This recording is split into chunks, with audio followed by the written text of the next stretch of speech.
Buonasera, Marco. Buonasera Dominic, ciao, come stai?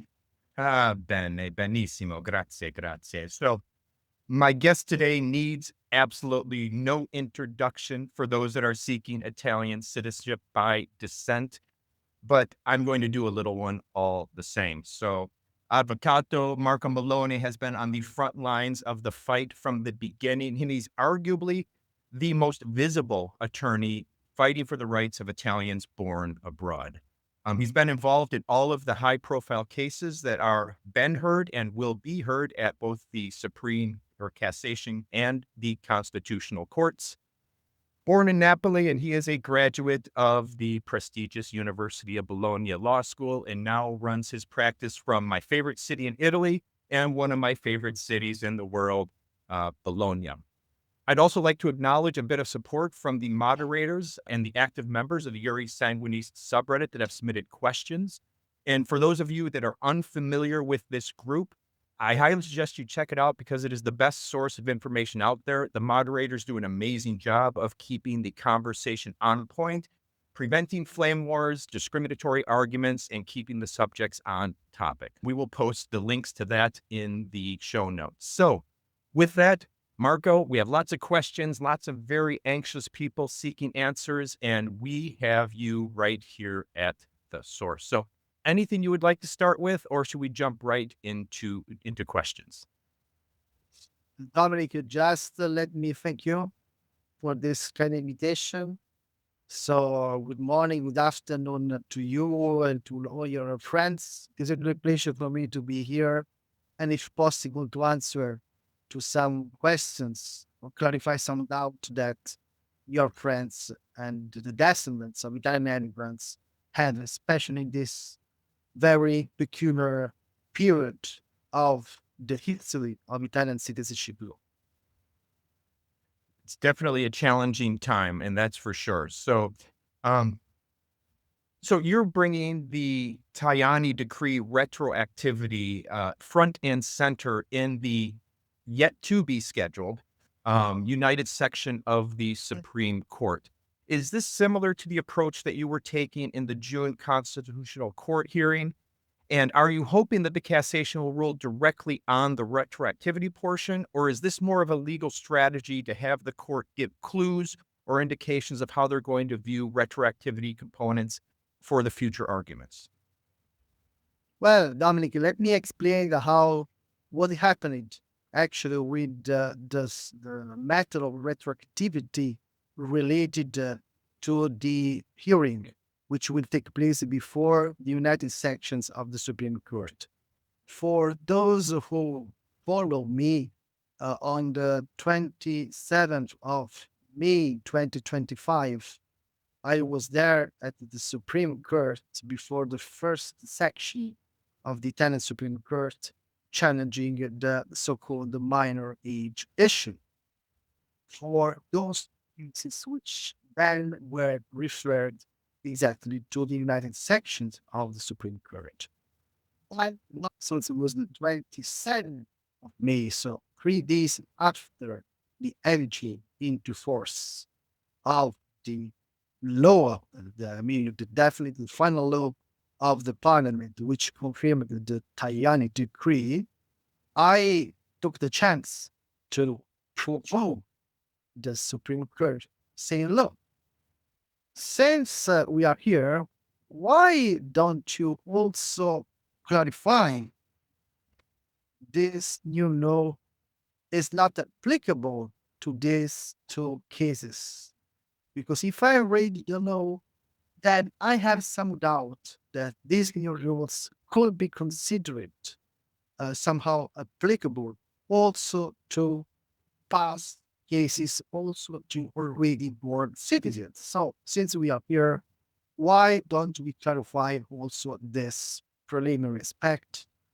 And the Supreme Court, with the first section of the Supreme Court, with its decision dated 18th of July 2025, somehow accepted this provocation in the sense that the first section not only asked the United Section raise once forever the so-called minor age issue, but also as to the United section to clearly face or somehow clarify which is the temporal scope of the new law, of the new conditions, of the new restrictions we know impact so much on the life of millions of descendants of Italian immigrants. So, listen, the mystery of the question was raised. That it's up to the United section the answer also on this primary aspect. Let's say that we have an important chance to let the highest civil jurisdiction, civil court in Italy, say some words on this, which we know is the most important topic now in the world of Italian citizenship law.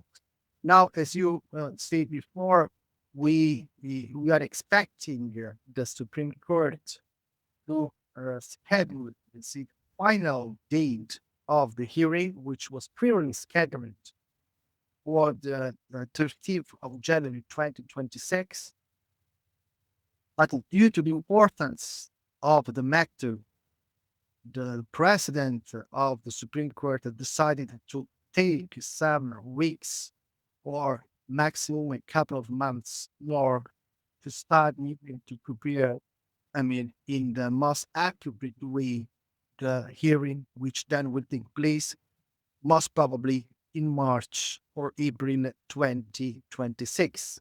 So also this kind of postponement of that hearing certifies somehow the importance of this matter and of the questions which were raised by the first section of the Supreme Court.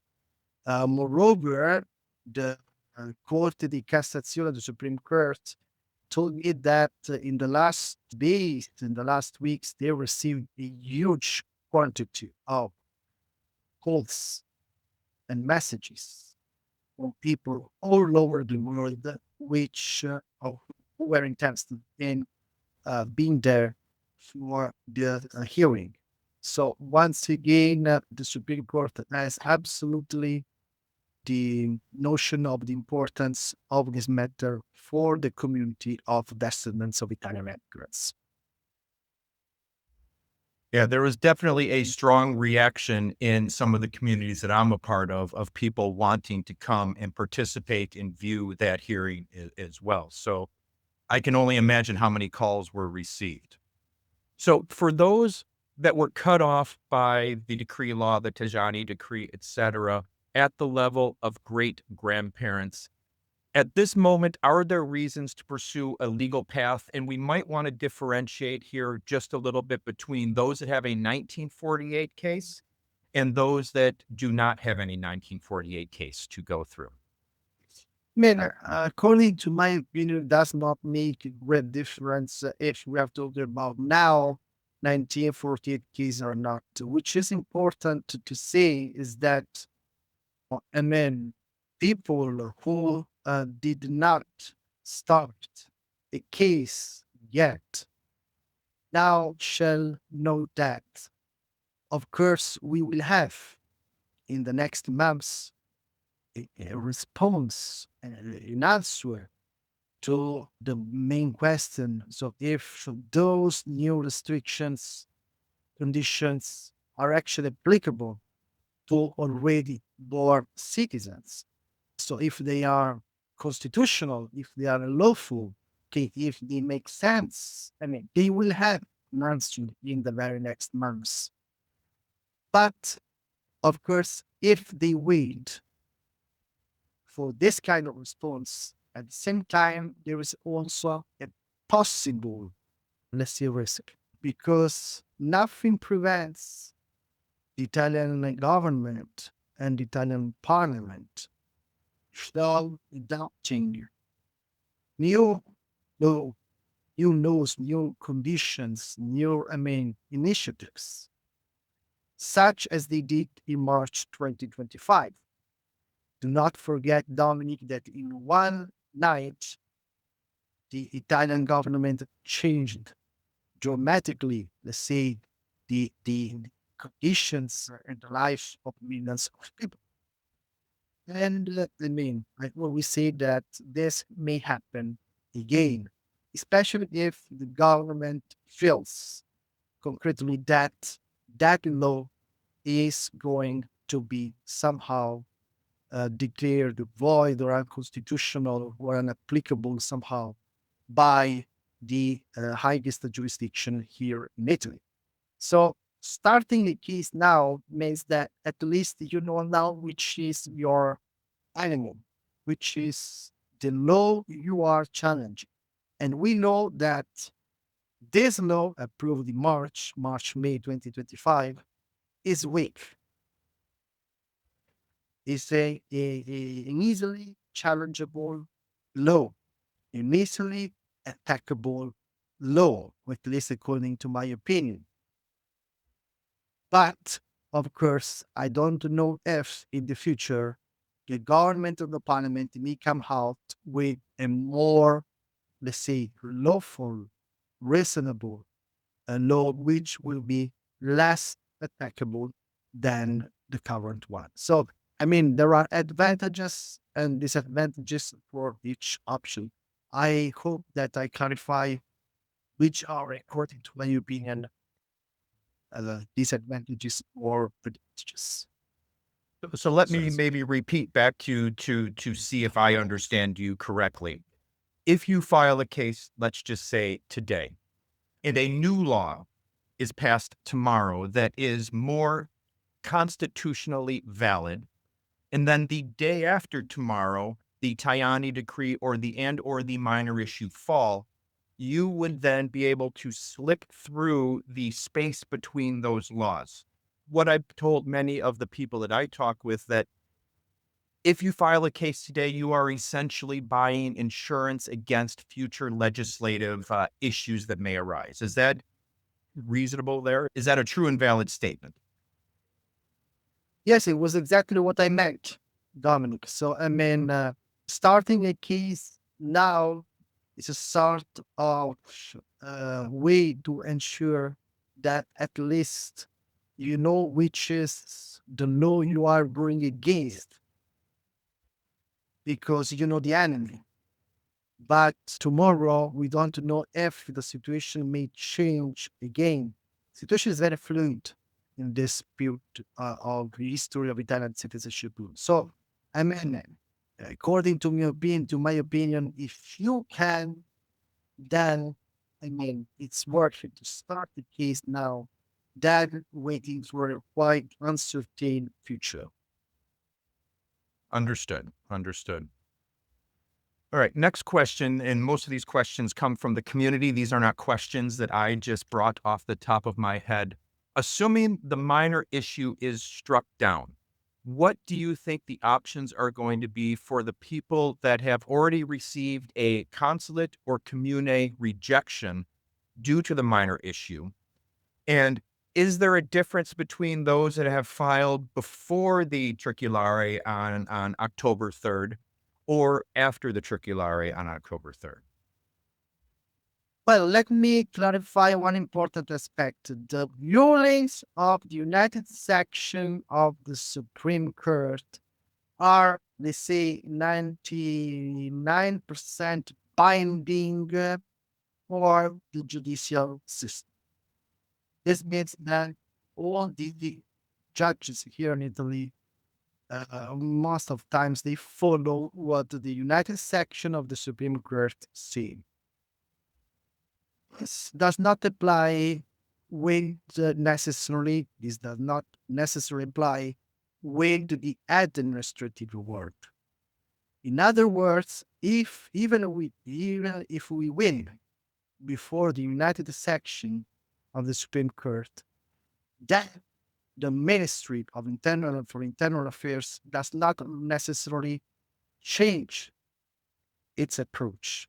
The consulates that do not necessarily change their approach. I mean, that circular of October will not necessarily be revoked. It may happen. It's a sort of political decision of the ministry. We know in the past that, for instance, when the United Section in 2009, they faced the so-called 1948 cases, saying that people descendants of female citizens are allowed to be considered Italian citizens, then the ministry never somehow applied that ruling of the United Section. We know at the same time that 3 years ago, in 2022, the ruling of the United Section of the Supreme Court on the so-called Great Naturalization, Brazilian Great Naturalization, was actually followed by the Ministry for Internal Affairs. So, I mean, the Ministry for Internal Affairs has discretion somehow to say, look, I will follow or not the ruling of the United Section of the Supreme Court. So, in any case, even after the United Section, it is possible that people which were affected by the circolare of October shall be obliged to go to the court and claim for their rights before the court, even after the ruling of the United States. I hope, of course, that this will not occur, but of course, it is a possible scenario. So people that have been rejected, we don't know what's going to happen with them. They may have to go to court anyways to fight for their right. But in that situation, the court, following the United Sections ruling, would almost certainly rule in their favor, assuming their documents are in order and all other criteria are met. Exactly, Dominic. Exactly. Okay. Next question has to do with 1983 Jure matrimony cases. Are all unregistered pre-1983 Jure matrimony cases now officially revoked? And again, this has to do with, is there a difference between those that were submitted before the decree law and after the decree law? According to my opinion, they are not officially revoked, even for application submitted before the decree law. Of course, there will be the problem for application submitted after the decree law if, let's say, the tenant spouse is not considered anymore an Italian citizen under the new conditions. So, of course, in that case, the Jure matrimony request depends on the recognition of the Italian citizenship by descent of the Italian spouse, of course. So, I mean, by generally speaking, I think that, of course, the spouses of Italian descendants, their condition depends on what will occur with the Italian citizenship of the descendants. Once again, this certifies how many people are involved by the new decree, by the new law, and how many people are possibly affected by these new conditions. It's a great fight, Donald. It's a great fight that all of us Italian lawyers, we are facing against unjust rules, against unconstitutional rules, against unfair rules. But at the same time, all of us, we are very motivated because we haven't studied for decades Italian law for then see what is happening now with this absurd things. Now, I can't speak necessarily to the South Americans, but I can say for the North Americans, particularly the Americans that I tend to work with the most, approximately 70% of people have been impact. They've lost their path according to the current rules, which is a lot of people and is quite unfortunate. So 1948 cases. There's a lot of talk out there about 1948 cases. Are they still valid after the decree law, especially if they're through the great grandparent or greater? This said, nobody knows. I don't know of any cases that have been filed and heard and decided since the decree law came into effect. So I don't know if we have any jurisprudence on this. Would love to hear your thoughts. Well, I mean, as I said before, 1948 cases, according to my opinion, they now depend, of course, on this preliminary but important matter related to the applicability of the new law to cases in which, of course, there is a great grandfather, or great grandparent, or grandparent who were not only Italian citizens, and when, of course, also the plaintiff was not born in Italy. So, I mean, before now talking about 1948 case, of course, we have to face and solve the preliminary matter related to the applicability of the new conditions. And talking about that, we have had some cases related, commenced after the entry into force of the decree law, which were heard by the Italian courts. Of course, we have the case of Turin, and the case of Mantova, that when, of course, were somehow also headed to the Constitutional Court. But we have also other cases, for instance, in Palermo, cases which were commenced exactly on the 28th of March 2025, that we know is a sort of very crucial and also mysterious date in the history of Italian citizenship law. And the judge in Palermo, the court of Palermo, said that the cases which were filed on the 28th of March 2025 go with the past law and do not go with the new law. So according to this jurisprudence, cases filed at least on 28th of March are stayed. And this is important because when we lawyers, we knew, we were informed about the intention of the government to adopt that decree, we made a big rush on that day to file as many cases as possible before the midnight of the 28th of March. So this is a first positive news. And many cases filed after the 28th of March, or even after the 24th of May, will be heard in the very next days and weeks. And this is the reason why I'm also confident that other national courts may raise the constitutional procedure, may start the constitutional procedure, may ask the Constitutional Court to declare void, unlawful, and unconstitutional the new law, the Tajani decree. So the situation is quite fluid. Of course, just 6 months, 7 months after the decree law, we can't have a huge jurisprudence, huge case law, but many things are occurring now in the national courts. And I think I even saw in the last couple days, there's been another referral or another question raised out of Campobasso as well, if I'm not mistaken.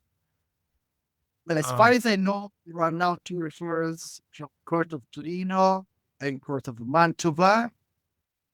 On Campobasso, as far as I know, is assessing the validity of this new law, is assessing whether to refer or not the new law to the Constitutional Court.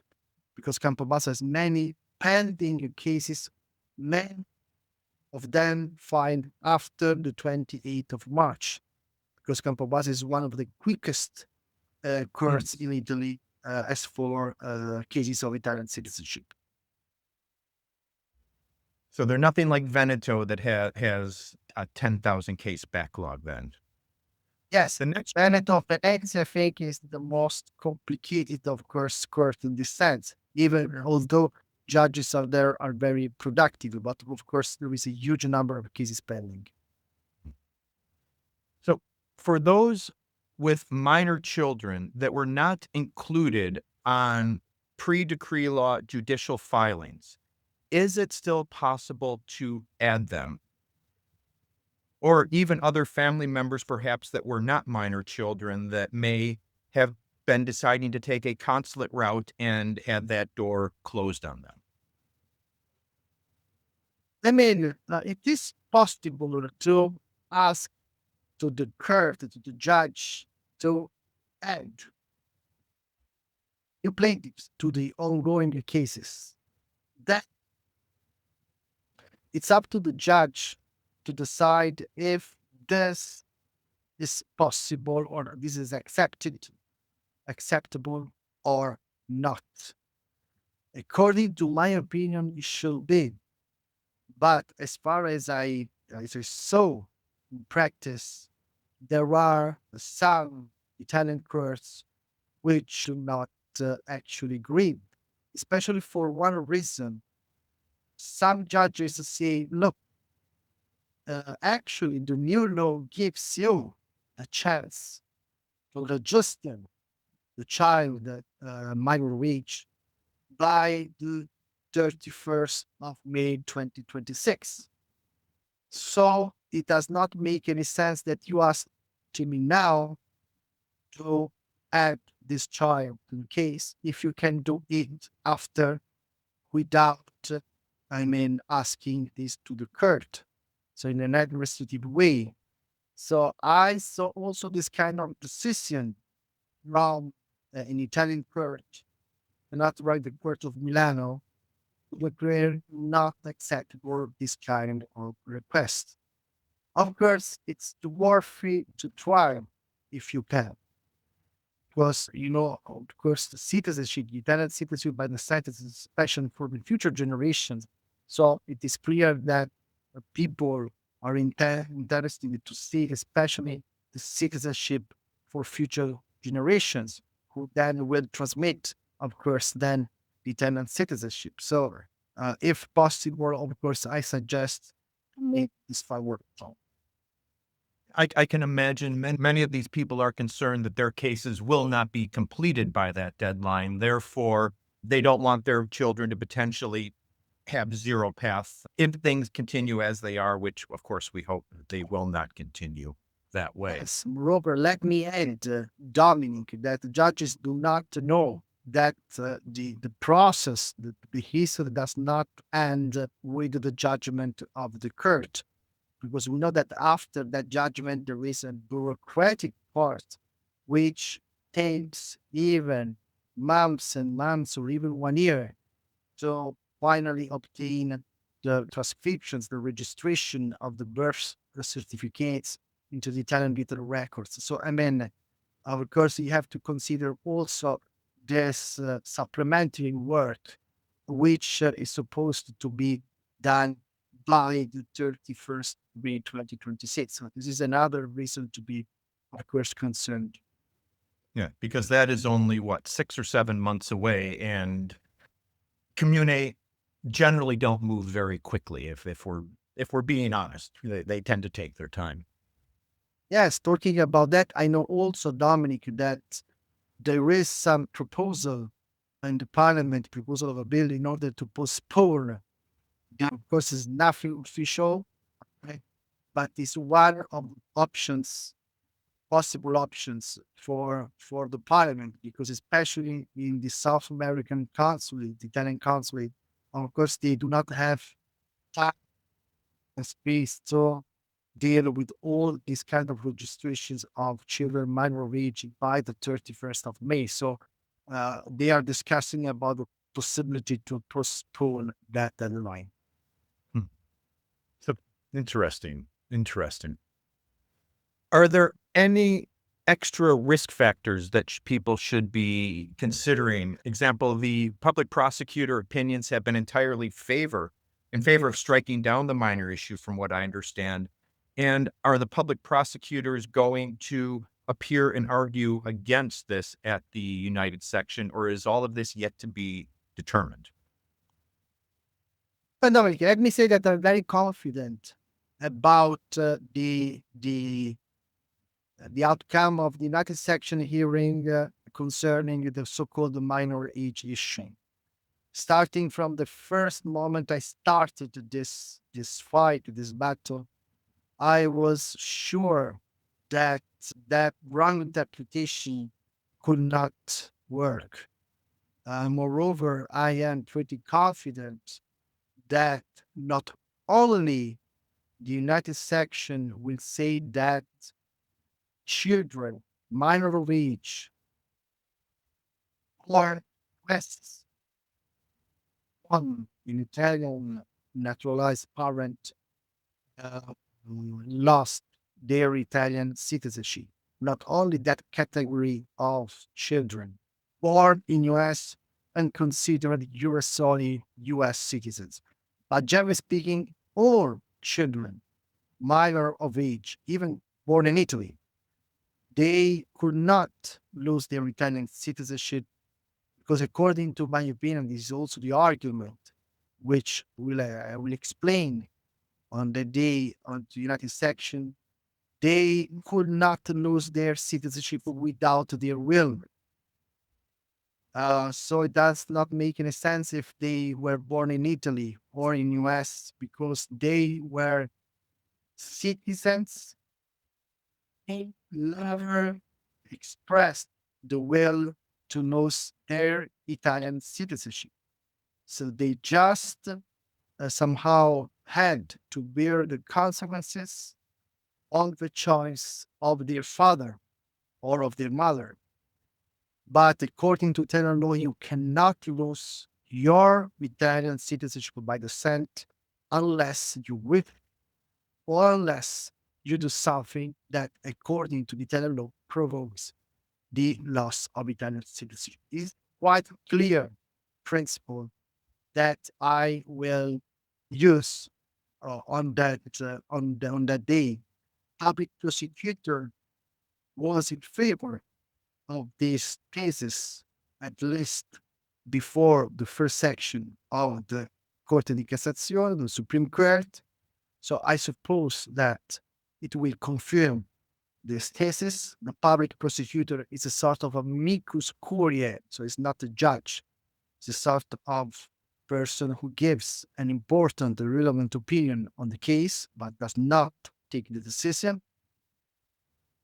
It's which is the European country.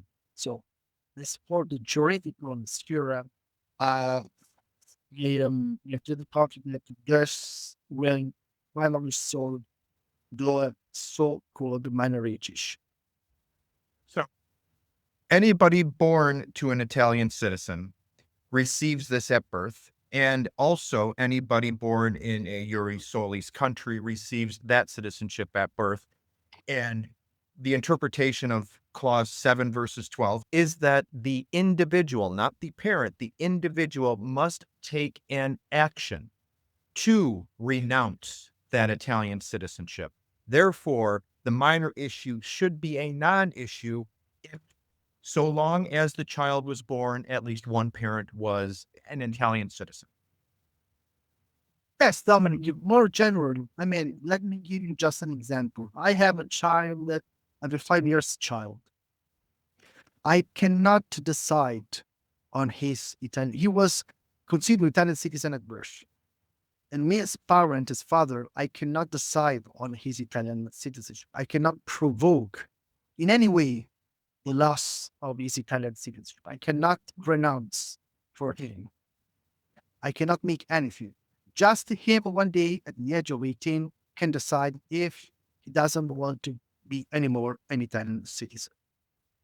This is our law. This is what always the Italian law somehow said, or our principles at least. So it does not make any sense that if your father got US citizenship, that you, Italian citizen at birth, were obliged to lose your Italian citizenship without any will, and even without knowing this.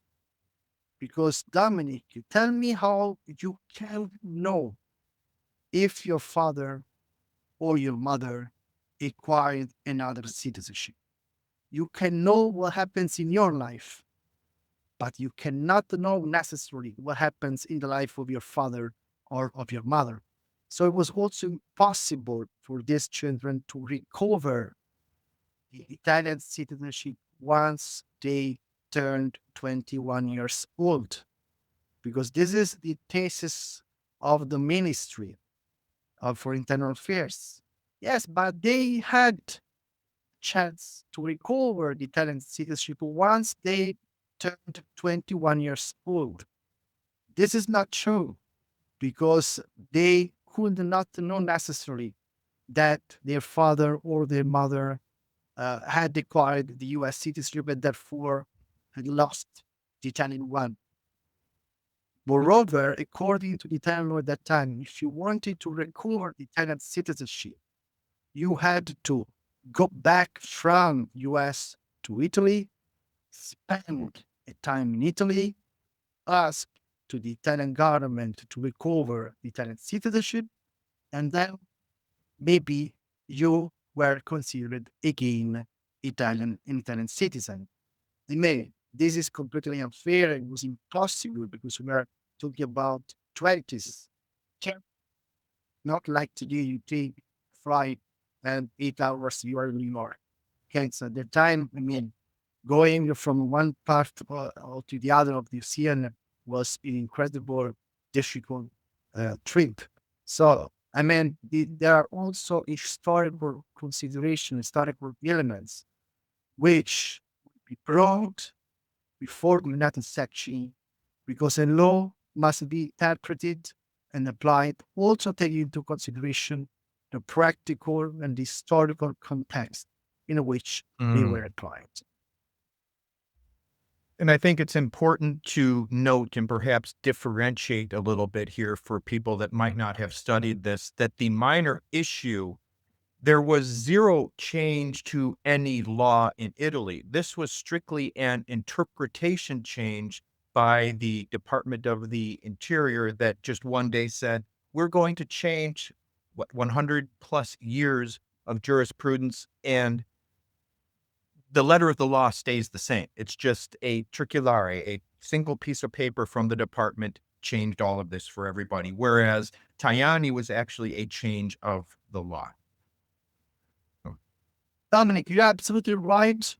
Absolutely right. You gave me also another important element because, until I think October 20, when 2024, when actually we had that circular of the ministry, uh, um, actually the interpretation of the ministry was always in the sense that those children did not lose their Italian citizenship. So also from a practical point of view, even if they wanted to recover their Italian citizenship, if they went to the Italian consulate asking, please, I want to be considered once again Italian citizen, the consulate would have answered, don't worry, for me you are. For me, you are an Italian citizen because this is my interpretation. Okay. So now the interpretation changed just 1 year ago. But all the children born in 20s, 30s, who would have gone to the consulate in the 60s, 70s, 80s, or 90s, would have listened to this kind of answer. Don't worry, you are Italian. You are not considered anymore. I mean, you're considered Italian for me, so you do not need to recover anything. Go home, you are Italian. So this is the absurd thing of the history, because now the ministry is asking to, of course, deceased people, of course, to recover, to do something that they cannot do anymore because, of course, they are deceased. And it creates a lot of interesting, complex situations. For example, I applied at a comune and I was approved. And my brother applied at the consulate and was not approved before the circolare, and now there's the minor issue there. So there's interesting issues of two people in exact same situations going through different channels and getting different results. So interesting. So recently you had a couple of cases scheduled at the Cassation Court on October 7. Were those cases heard, or have they been postponed due to the ongoing bigger United Section things that are going on? Yes, postponed, waiting for the ruling of the United Section. Not only these two cases of mine, but also other pending cases related to the minor issue were suspended, were postponed because the Court of the Cassazione, Supreme Court said, look, now we have the United Section ruling. So after that ruling, then we will also, immediately after, we will analyze those cases on the basis of the response of the United Section.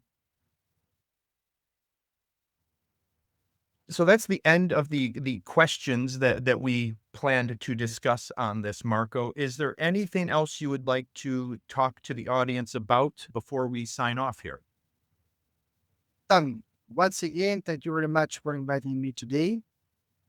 A pleasure to be here to stay with you. I hope that I clarify these questions, these doubts. I know that there were thousands of questions and thousands of doubts in the world of Italian citizenship law, which is a quite complicated subject in which there are juridical, historical, and also political matters. I mean, and today we are in a very fluid situation in which there are public, private law matters involved. I mean, it is a very complicated matter. But I hope that I clarified at least this kind of doubts.